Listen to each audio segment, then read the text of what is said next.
Ishemik insultning lakunar infarktini yana bir xususiyatlari masalan shu infeksiyalangan emboliya bilan bosh miya infarktining klinik ko'rinishi ishemik zonada yallig'lanish jarayonining rivojlanishi bilan murakkablashadi va bu ensefalit o'chog'i yoki meningoensefalit yoki bosh miya absessini keltirib chiqaradi. O'tkir bosh miya qonaylanish buzilishining sabablaridan biri ichki uyqu arteriyasining disseksiyasi, ya'ni titilishi ham desak bo'ladi,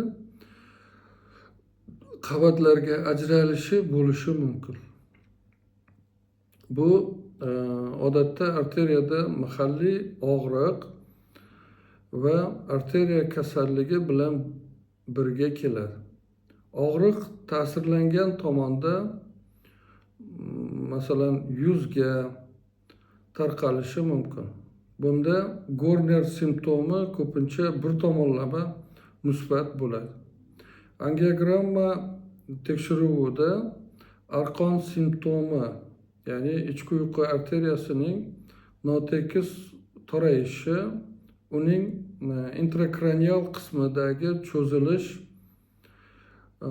cho'zilishlari aniqlanishi mumkin.